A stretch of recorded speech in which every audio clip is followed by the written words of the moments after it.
Well, welcome back to Men on Scandal. It's our take on the TV show Scandal from a man's perspective. And of course, last night was the season 4 premiere. I'm Tony Scott, and at Radio 103.9 in New York is Mark Clark, and at WHUR in Washington, D.C. is Troy Johnson. Fellas, welcome. What's up? Welcome back. Yeah, we back, man. Men on Scandal. Yes, Men on Scandal. Men talking about Scandal. Don't mind the fact I have on a pink shirt. The episode was called Randy, Red, Superfreak, and Julia. Yeah. All right. So we start out, Jake and Olivia, who is actually using the name Julia Baker, are on a beach 100 miles from Zanzibar, and they think nobody knows where they are. You can never be out of the reach of Eli Pope, man, because, you know, we'll tell you about that in a second. But what we do find out is they're having fun and frolic. They're frolicking on the beach. They're balling. I mean, I don't know. No, really? I don't know what he was doing on that lounge when he sat down with her. I have a general idea. I have. Oh, you know, Tony, you've been there before. the moving to the side, doing those ABCs. Yeah, well, I understand. Okay, I got you. I did grow up on an island, so okay, well, fine. But it's official, fellas. It's official. Harrison is dead. Yeah, man. Well, you know, what can you say? I mean, it's the worst. It's the worst kept secret. It's kind of like, you know, in a perfect world. Yeah. Obviously, Harrison would still be on the show. Right. But on the other hand, if they could have stretched out, what are they going to do with him in real life? Yeah. You know, like, we may fire you, we may not. We're going to see how this works. And then, bam, he's fired. Yeah.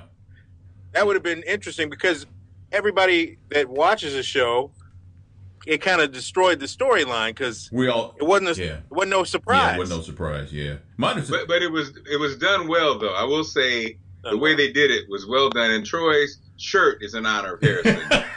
The stripes. I left the tie. Yeah. I thought the casket might even just be like a plaid, a mauve checkered casket with a green with a sash, man, and a green handkerchief. There you go. You know, my understanding is actually Columbus Short hosted a Scandal watch party in Atlanta last night. That was good. Yeah. That was good. Well, that's what he's doing now. Yeah. Watching. He can do that every week because he's just like us. Watching. Harrison got the black guy in a scary movie treatment. He was gone within seconds of the start of the show. It was about a minute 30 in, right? It was like, he dead. You know, oh, damn. That's too bad. Now, Olivia finds out while on the beach because she gets a message. And so she heads back. And the amazing thing is, man, she on the plane ride back, I guess, is when she flat ironed her hair. Oh, yeah. Nice. Because it was really pretty and curly and everything on the beach. Yeah. And then when she landed in D.C., it was flat iron and looking really nice also. But it was like, man, I guess Game face. I guess she has kept a flat iron on the plane, man, and just pulled it out and used it and got it ready. That hot comb, man. Don't forget it. Don't forget how it works. Tony, let's go back to yet again, Olivia not listen to a damn word Jake says. No. Don't open up that envelope. Yeah. If you open up that envelope, it's going to be a Pandora's box. He's like, she opened. She opened it right up. Damn, man. Damn, Jake. Yeah. You are the Rodney Dangerfield of this You know what I'm saying? Yeah, but he getting a little bit more than Rodney got because he's still getting hooked up. So Olivia Pope goes by OPA, her business, and the office is closed. Things are covered up. Everybody has seemed to have gone their separate ways. She does see Quinn, and Quinn tracked down Olivia Pope because of the wine Olivia Pope likes. That Dubélé. You know, she likes the wine like that. I guess in this world of technology and what Quinn learned from Huck and that other guy, I forgot his name, the guy that Huck skinned alive in season 2. The guy he made some jambalaya out of. Yeah. I guess Charlie? Yeah, Charlie. I guess she learned a lot from those two because she applied it and she was able to track down Olivia Pope, who was going by Julia Baker, on an island that apparently that island's not even on a map. Yes. That's some hellified detective work right there. Either that or there's a GPS in that flat iron. It could go either way. It's one or the other. So then we catch up and Huck is fixing computers. He is on the Geek Squad. Damn. Working the counter, fixing computers. Welcome to Data Stop. It's like, wow. And he says, if you're not coming back in, then go away. Next. Yeah. I like the fact that as smart as he is, he can never notice that she's coming up next in line. Right. Oh, it's you again. White coat, straight hair. Yep. Never sees it coming. Man. That's how retail works. I guess so. I guess so. You seen that commercial of Iggy, what's his name? Iggy Woods? Iggy yeah. Woo! We're gonna get some cold cuts today. Yes. Man. Abby is now what is she? The press secretary for the president now? How did she get that gig? How did she get that gig, man? She's Obama's press secretary. I mean, she's I'm sorry. Fitz. Yes. So she's got her government job. Well, a good job. I think she probably worked her angles. At the end of last season, they were working in the White House. Yeah. So I think she was able to parlay that into a job. Right. I have some opinions on OPA's closing that I'll get into later. Okay, all right, we'll get that from you because I know we're moving in that direction. Yes, we are. We also got a chance to see Mellie, who apparently has just decided to stop living and just exist since the death of their son. And she's kind of, again, this was happening last season, turning into a sister. She turned into a sister. There are a couple of moments when she had like sister moments. Yeah. Number one, the Cocoa Puffs.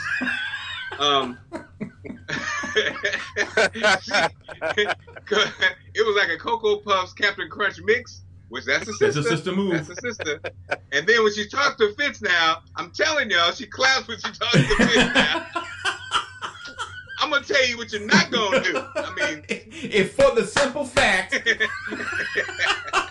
and you just stop with all the rigmarole. Right. Man, I don't know. Tell me when you see him. Don't you clap back. Cyrus's toupee. Got a new style. I noticed that. Yeah, man. Yeah. Little moose. Something's going on. I don't know if that's his real hair or not, but it was a different style. I like it on him, man. I mean, got to change it up every once in a while. He's a single man. Well, he lost his fashion center, his husband. Yeah. So he's trying to do it on his own now, man. Yeah. So. Wait a minute. You're telling me the guy who had fashion is dead, so now he's going to be fashionable. Well, he's trying, maybe homage. In memory of, yes, an homage to his late husband and stuff like that. Right. Or it could just be a hair club for men endorsement. A product placement that we got going on. A popular series. Unchecked government spending. There you go. That's what it is. So Portia de Rossi made her debut last night on Scandal. And now what is her role? What is she? Some kind of... I think she was the chairwoman of the RNC, Republican National Committee. Okay. She's Michael Steele. Yeah. She's who? Michael Steele. Oh, yeah, Michael Steele. A shorter and light-skinned version of Michael Steele. Okay. But when after the line of the night, when he told her, do you need to validate your broomstick? Hiram got 1 million of them. He's like the Kanye West of the show. He's the Kanye West of the show. He got 1 million of them. So Olivia Pope catches up with Abby. And Abby lays into her about Harrison. You weren't here for him. And, you abandoned us. And Olivia gives it right back. And what kind of gladiator was Abby? What kind of gladiator was Olivia? Because they were really in a sense, they were one and the same as far as their attitude on the whole OPA thing. Right. And that's where Olivia, in my mind, gets a check off. We don't believe it because right. You can't walk into OPA and be surprised that it's closed. Right. You can't walk into Data Stop and I wonder why Huck is working here. Hello. You pieced out. Yeah. You rolled out on everybody. No direction. I mean, she alluded to the fact that her father was going to handle the business when she left. Mm-hmm. in a huff at the end of the season. But come on now. Yeah. If Huck was a pit bull, he would have bit like 3 or 4 people by now. Yeah, he would just abandon in the little room, just walking around, nothing to do. Right, but ready to bite by the head. Here's a question maybe you guys have an answer. How long was Olivia Pope gone? How long has she been on this island 100 miles from Zanzibar? Long enough to get a Jill Scott hairdo. she was living her life like it's golden on an island, man. I don't know. Seemed like she was gone like a long time. I mean, like maybe I'm wrong. Maybe I'm reading it wrong, but it seemed like she was gone like a year or something. I don't know. I mean, long enough for Jake to feel like he's the man for real. Yeah, he's pretty confident. Talking mess.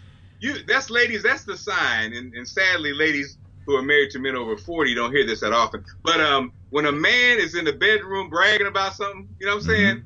Like daring you and throwing up other men's names and bragging. Ain't that right? He's putting it down. He's putting it down. He's putting it down. That stops around 36. So in one scene we see David has never gotten over the fact that he saw Jake murder, what was it, 2 or 3 people? 5 people. So, he has never he is scared of his own shadow. I mean, and I feel kind of bad for him because nobody should have to live like that. You shouldn't have to live. But I guess based on what he saw, I mean, and he was like, literally, a couple of feet away from Cyrus's husband when he got shot. Mm-hmm. So I guess I have to be in his shoes to understand. He was 3 inches away from the little Asian lady. She couldn't even get a word out. She was like, I was like, oh, damn. Splattered right on his little pocket square too. He was like, oh. And what does that gig pay? The lady that got shot. What is that? Because you didn't get any time, but you're in the union, so you got to get something. She didn't get a word, so they're like, nope. Scale. It's scale. You get scale. And you get a copy of the DVD when it comes out. You don't get the box set though, because no box set. No, you're only season 3. Man, sorry. So Eli Pope tells Olivia, because they meet at a restaurant and have a glass of wine together, that he had nothing to do with Harrison's murder. He even told her, "Ask me. I know you want to ask me. It's okay. Ask me." And then that's like saying, "Yeah, ask me. I'm gonna tell you this lie. Go ahead, ask." He was like, "Ask me." She was like, "Okay, what's up with that big old milk dud on your face?" Stop that. You stop that. He's a nice man. We met him. Yeah, he's a nice guy. Yeah, we did meet him. And I'm just joking. Now, I tell you one thing about this damn show. I hate red wine. I want some damn red wine. Red wine. They make, and she drinks big glasses of red. I'm talking about goblets of it. It's a lot going on. Lil John will be, that's a lot of wine. That's a lot of wine. Lil John. And a Men on Scandal fun fact. Yes. In real life, Kerry Washington is not a fan of wine. I don't know if you knew that. I did not know that. He's not a wine drinker, from what I understand. Okay, so it's probably just grape juice then, when they shoot the scenes and stuff like that. I mean, maybe. Now, they talked about, I was a little confused about this, the president, President Grant ordered Mama Pope's death. Did you catch that last night? Is that what they were saying? Fitz. That's what Eli said, told right? Olivia last night, that the president ordered Mama Pope's death, and Olivia says, well, he did the right thing. Mm-hmm. Well, because he did the right thing because the mother's killing spree. Yeah. Everybody who believes Mama Pope is dead, raise your hand. That's what I thought. That's what I thought. I'm telling you. See, he's playing his daughter as this. If we believe that he's telling her a lie, and we believe that he said he's taking care of her. Right. She ain't dead, and she's not dead. She's back in that. She's back in that box. She's back in the box. You think she's back in the box? Something's going on, man. I'm telling you. I think they think they killed her, but they didn't, and she's just running around scot free right now, plotting her next move. That's what I think. And where's Eli working these days? Where's he working at? He took over B16, B336166747. Oh, he took. Oh, he's back again. Okay, B613, right? Yeah. Okay. So Cyrus actually went in on Abby. Because Abby didn't tell Cyrus that Olivia Pope was back in town, and So Cyrus has to tell the president that Olivia, he just says Olivia's name, and the president's whole demeanor changed. That's right. Of course. Hey, Popo's back. Damn, not Popo. Yeah. Popo is back. And the president was looking rough. This is the roughest he's looked. Well, in a while. He had to bury his son. Yeah. Well, now, y'all, let's keep it real with the son. I mean, a son's death is never funny. I'm just saying, but the president, he really didn't know his son that well. I mean, we witnessed that. You could argue Mellie didn't either. I mean, she was right. Well, I was going to say she was drunk a lot. The scene with her laying on the grass and holding the thing, I was like, y'all, both y'all kind of raggedy as parents. If we're keeping it real. Yeah, but when you come on now. Fitz didn't even know what he was. You never feel a loss until you lose it, though. Well, that's true, but I'm kind of like, I think, you're right. But we finally got an OPA crisis, though, a case for the company. Yes. Right? Back in business. They're back in business. The senator's aide calls and says there's a problem. And the senator gets on the phone. She goes, I may have killed Senator so-and-so. And then we find out that the senator who is not dead, correct? Right. He's not dead, but he got messed up. All to be damned. Well, the irony of the scene to me was, and she always does such a great job with this, when they cut to him in that chair, you heard it in the background. A chair is the chair. I was like, damn, he's listening to Luther Vandross. Well, No.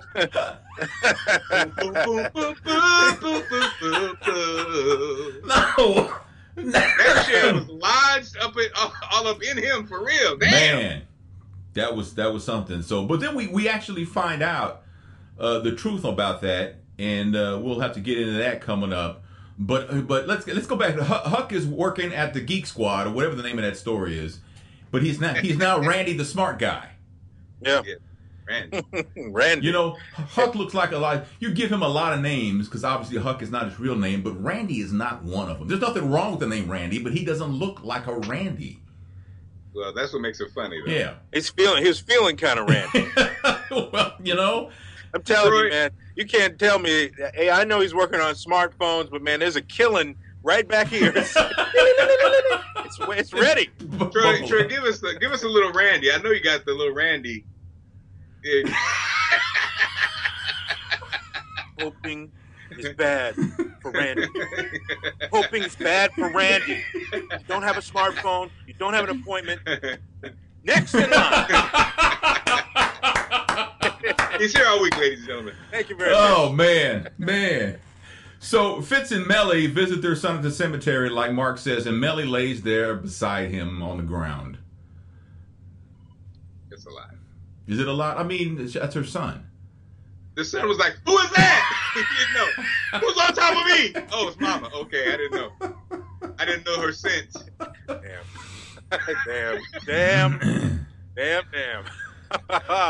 Let's let that hang out there for a minute. Man. Go ahead, Mark. Own it. That's you, baby. It's all you, man.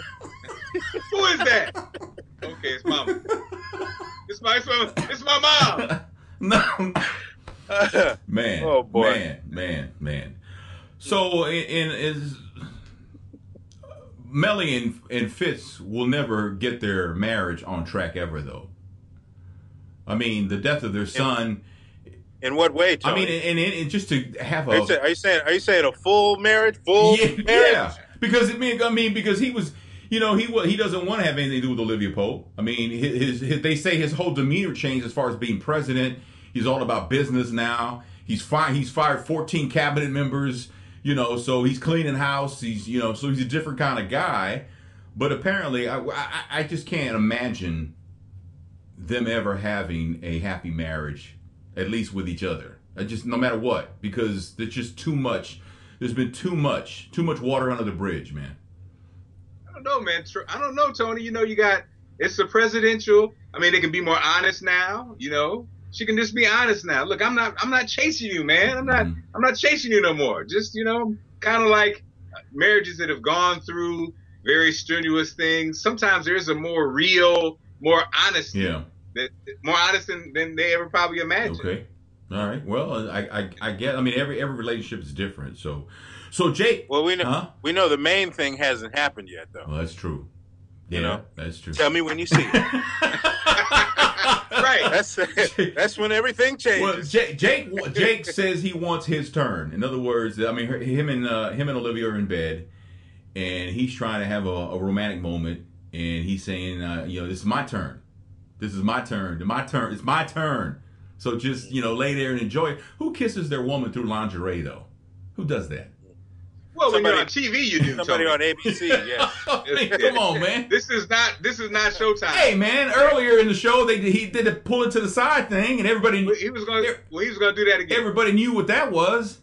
You can only do that once on regular television. I guess. And let me just say, that was a burst of reality. There's nothing worse than a conversation in the bedroom. Woo, there's nothing worse than that. And then she tried the old, okay, go back to what you were doing. Yeah, come on. Yeah, you killed the mood. You know what? But you know what? I gotta say, I love that scene though, and I love Olivia and Jake.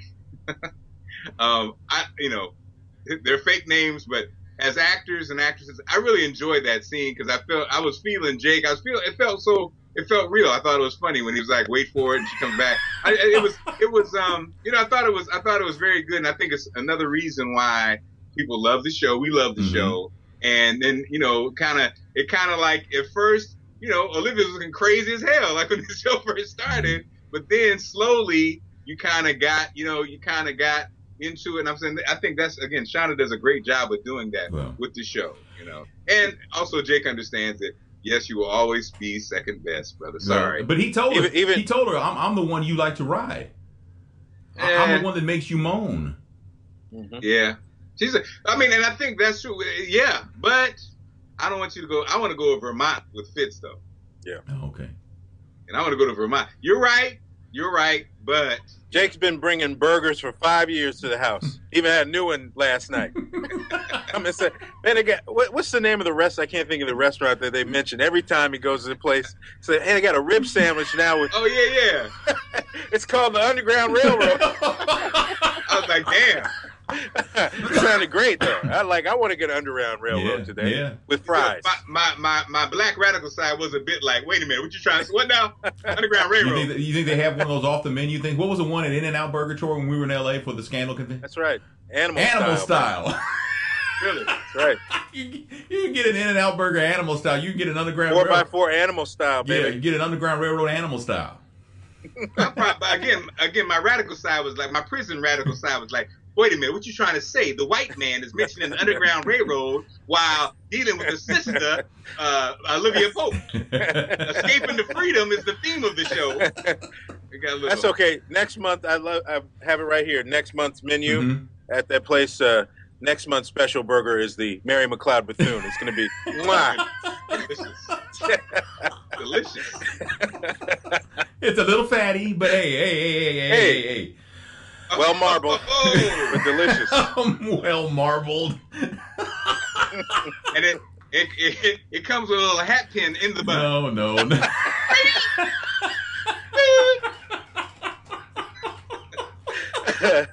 Oh man. So let's get back to the crisis for OPA. And the crisis, of course, is the senator who says she was attacked by a fellow senator, a sexual assault, so to speak. And she fought him off, and I don't know if she threw him off the something, and he landed, and he's bleeding, and he's in the hospital, and he's messed up. But then Olivia Pope, during the interview, because she got the senator a lawyer, and they're all talking in a room having a conference, and Olivia says, "Can I speak to her for a moment?" The senator, and so the lawyer says, "Absolutely." He gets up and leaves, and Olivia Pope tells the senator, "You are lying. Women do not. What she said? Women don't lie about things like this." They remember. They don't forget. They don't forget. They remember every moment. Yeah. And she was like, it was about 8:14. I don't know, 7:30 around there, somewhere around there. And she comes to find out that it was not the senator that was assaulted. It was the senator's aide that was assaulted, because this senator who allegedly did the assaulting has a type. Mm-hmm. Yes. And the aide fit that type, the brown hair thing, and and The aide is now pissed off because she says, you knew that Senator had a timing. You dangled me in front of this senator. You dangled me in front of the senator like the Underground Railroad sandwich in front of Mark Clark and Troy Johnson. Knowing that they wanted to eat it. Yep, you're right. Yes, you did. She was trying to get a bill passed. Yeah. And yes, and you're right. The aide was kind of, let's throw some fresh meat in the cage. Mm-hmm. And see if we can get what we want. And she got called out for it. So now Olivia Pope is going to, stand by the aide now and threw the senator under the bus for what he is. And a pariah. And we're going to go from there. So now we're at Harrison's funeral at the cemetery and stuff. And it doesn't seem like anybody's there. And then, Abby trickles in and Huck trickles in and, Quinn's there. And, of course, Jake's in the background. And, some people on social media were said they were crying over this scene last night. Hey, I was watching on my damn phone 10 minutes ago and I started crying. You can't have black people, a funeral, and Aretha Franklin. Oh no! Oh, too much. Some old school Aretha Franklin too. With sentences that aren't conjugated properly. Oh no! I heard a do it we be or something. It was something incorrect. It was incorrect, but it makes it even more emotional. We be doing. I don't know what but man, it's like the Lou man. No, I was gonna say that's like the Lou Rawls song. You'll never find at the end. Yeah. He goes, "Yes, you is baby." There we go. I'm telling you, something about that and Aretha. And you know what? Again, back to what I love about the show. I was like, man, I was thinking we had a viewing party, and I was thinking, you know what? I would prefer to watch this show by myself because in that moment, it was a little emotional. I would imagine at the viewing party, you couldn't really get into it like you would at home. Yeah. At home you get into it, but in a viewing party, somebody looking at you, be like, yeah, I know. Yeah, Aretha Franklin. Yeah. You were all in your feelings, man.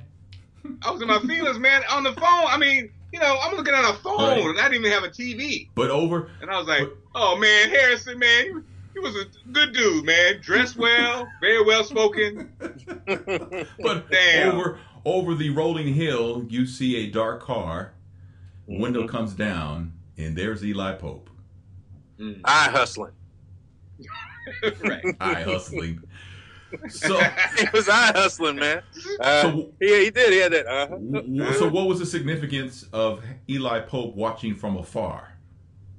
He dated Aretha Franklin. Joe Morton kicked it with Aretha Franklin in 76. A lot of people don't know that. Yeah. Oh man. It is my jam. I broke up because Aretha would not conjugate properly.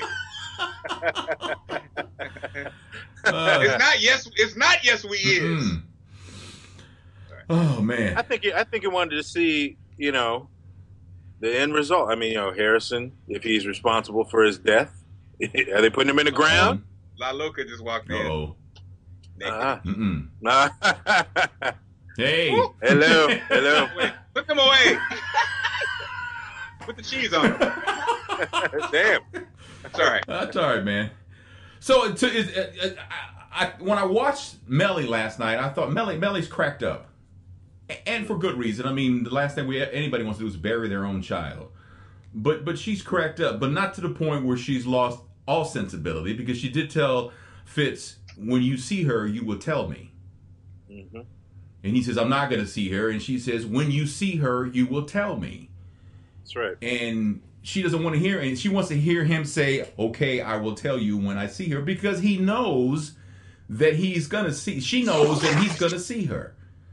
I mean, because DC politics isn't that big. DC's not that, in politics, political wise, it's not that big a town. Yep. That's right. So it's inevitable that he is going to see Olivia Pope, and Mellie's just saying, tell me when you see her. And when you see, huh? I'm sorry. Go ahead, man. And when that happens, you will also see Bush. One and two. She and three. She did say it's 1976 down there. That's right. She had stopped waxing. That's right. And she said, "When you see fur, tell me."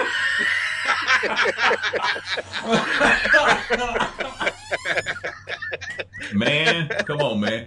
That's the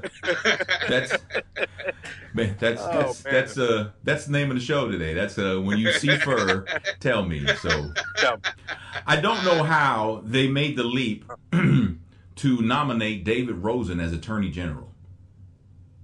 How did they nominate David for Attorney General? Well, he's the district attorney in Washington. I mean, so he's a politico, you know. Yeah, but you're telling me there was no one else on the radar who could have been Attorney General. Well, I was shocked. I didn't know we were going to find out who was going to replace Eric Holder this soon. thought it was going to be a while, huh? I thought there was going to be, you know. Isn't that funny how that happened on the same day? That's crazy. It did. Well, you know, Eric got pushed out. Now, what's funny, what's sad is that if we put a headline and put that on somewhere, somebody would believe it. David Rosen to replace Eric Holder. They'd be like, oh my God, really? Come on, man. Stupid. So in one of the last scenes, you see Olivia Pope. She's walking in this area and she sees the Secret Service guy. Mm-hmm. And she knows that that's the president's guy. So she knows that Fitz isn't that far away. Right. And then he sees her and they walk towards each other because they're going in opposite directions. And he sticks his finger out trying to touch her hand. And once they passed each other, they both have this smile on their face. They just can't. They can't get out of their own way. They just get it over with, man. You know, Mellie's disconnected from the marriage. She says, "I don't care what the hell happens now. Don't matter. Nothing matters anymore. I'm doing my own thing." So she doesn't care. He doesn't care. He's already been reelected, so he can't run for president again. Why not divorce Mellie and just get it over with? Because they wouldn't have a show. I mean, all of these outs are amazing. You know, we know where all the tap outs are in this wrestling match. But if they happen, then there's no show. I mean, he said, you know, he's gone back and forth like a tennis match. He said, I'm sticking with you, Mellie. No more Popo for me. Yeah. She doesn't believe it. And, you know, just as soon as hours later, as he sees her in the Capitol, they smile. Like you said, they're smiling and trying to touch each other. They had all this stuff. They had the moment, so. And, well, don't forget what about the reveal on Fitz's suicide attempt? Yeah. They didn't spend a lot of time with that, though. I think that was a pretty big reveal. You know? I mean, can you attempt suicide and still be the president? Sure. You can kill a Supreme Court justice. That's a good point. So, what did I miss? I think the Eddie's in the building. Sorry about that. I think the suicide attempt. I think that we got that. Anything that was missed. Again, Jake is just always intriguing to me. Like the guy, you're just a punching bag, and you're willing to be a punching bag for Olivia and gave up an awful lot to be that too. Exactly. Quit the Navy, the whole B613, he's out of there. Like, so, you know, this is not sustainable in a woman who is definitely power driven, who's got her own stuff. You know, B613, like we said, she shut it down, screwed everybody else up. But then she came back and bam, back in business. Well, you know, I got a question real quick, guys. So is Olivia likable? Oh, yeah. Yeah. Because doesn't she seem a bit selfish? Yes. Yeah, but there's still a likable quality about her. You know, because she plays the victim very well. And so we fall for it every time. She plays the victim well, and she always tries to overcompensate by redeeming herself by doing something good for people. So, you know, if you're an ass, 30% of the time, but the appearance is 70% of the time you're helping people, then people kind of, they might go, okay, I can deal with you. It's like Cyrus is a manipulator because Cyrus's only concern is the bottom line. Right. But Olivia at least has concern on helping. Well, because she cares deeply about Huck. She took Harris. She took. Well, she does. She took Harris. She left him to his. Whatever. I think she was just at the end of her rope. That's probably why she just hopped that plane. And I think she took Harrison's death really bad. Yeah. Yeah, but Abby was making some points. You're here now when he's in this box, and Huck is a similar situation. Huck, you have to. You need to take care of a assassin. Yes. You can't just be out. There's got to be. He got Huck's at Best Buy. Damn. Randy. If you're gonna go on vacation, you don't leave Randy the dog tied up in the kitchen with a bowl of kibble. No. I'll be back in 3 weeks. Right. You can't do that. Yeah. So same thing with Huck. So it's right. She cares, but it's like, she's getting a lot of check marks. David had a couple of lines with Abby too. The red line. Mm-hmm. They call you red. You're a colorist. He said, basically, you have a great colorist. I thought that was pretty funny. She cracked on him too. They were firing at each other. I mean, but they're a couple. So they're not a couple. She told him, she dropped some knowledge on him. And said, you need to go get you some power, right? Instead of letting everybody run all over you. And then she basically divulged that they're not a couple anymore, right? I thought they were a couple. They're not a couple? I thought she said what broke them up was his obsession with the files. Okay. Oh yeah. We didn't talk about the files either. He's been hanging on to the B613 Who files. puts files that important in public storage? Who does that, man? Right. And everybody knows when you go to public storage at night, you got to close the thing behind you and shake in terror as you open it up in the dark at some far out location. Everybody knows that. And hope there's no animals in there. Between the animals and somebody about to rob you. Yeah, you don't do that. So Jake needs to me, I think if Jake is going to be able to cope with Pope, he's gonna have to accept the fact that he is always gonna be Ed McMahon. He'll never be Johnny Carson. Right? He'll always pretty much he'll never sit behind the desk. He'll sit in the chair next to the desk, which is better than being Doc Severinsen and sitting over there with the band. I don't know, but Doc Severinsen got a lot of chicks, and you didn't have to deal with Johnny. Yeah, but that's neither here nor there. But you're splitting hairs, man. I don't know.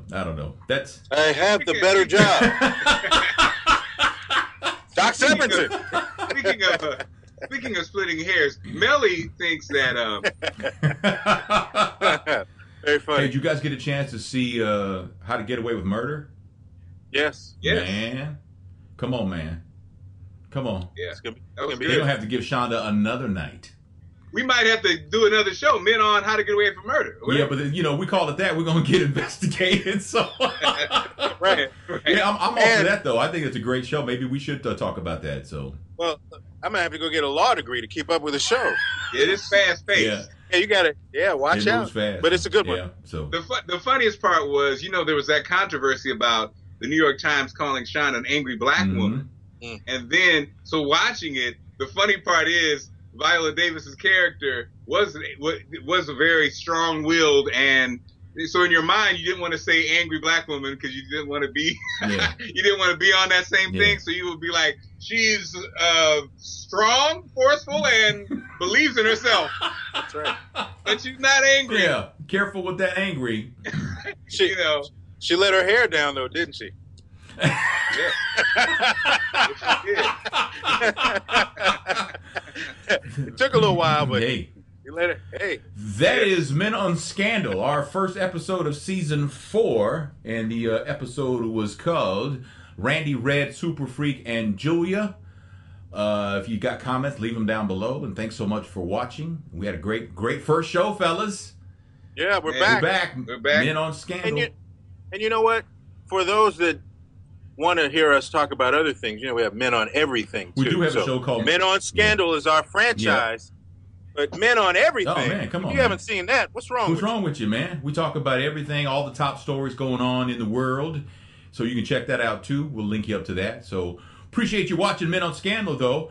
In New York City, that's Mark Clark. In Washington, D.C., that's Troy Johnson. I'm Tony Scott, and we will see you next time.